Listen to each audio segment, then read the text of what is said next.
So I was taking a break from my online finals, and I said, you know what, I'm just going to spend 15 minutes listening to music and doing something that I need to do. And that is, I'm working on this LCT AIMS stock for a project that I'm working on.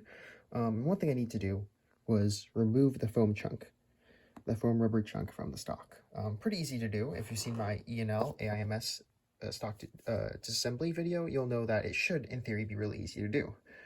What LCT does that really makes me angry is they use these little things.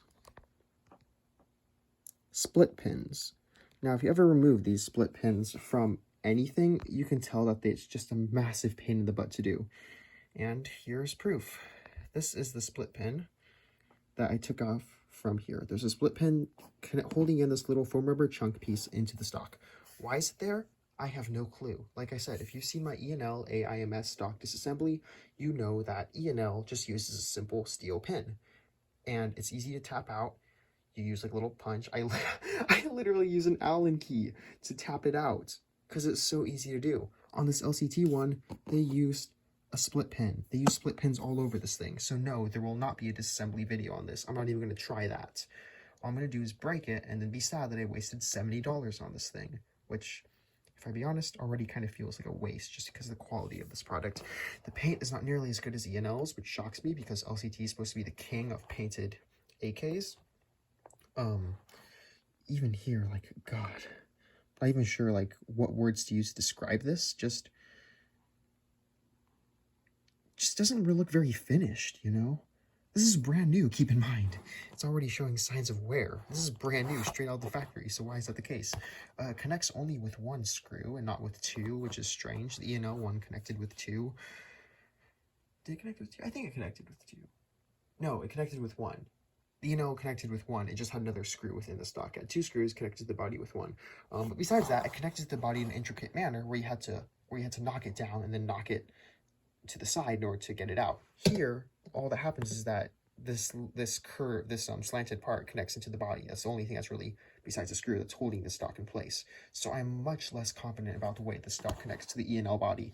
Did I say E&L? Oh, I guess I slipped up and let you guys in on a little secret project that I'm working on. Stay tuned for that. But yeah, LCT AIMS stock, I do not recommend. If you want to get an AIMS and you have zero plans to modify it, the LCT one might work. I recommend the E&L one, even though it's out of stock everywhere. Yeah, one last thing.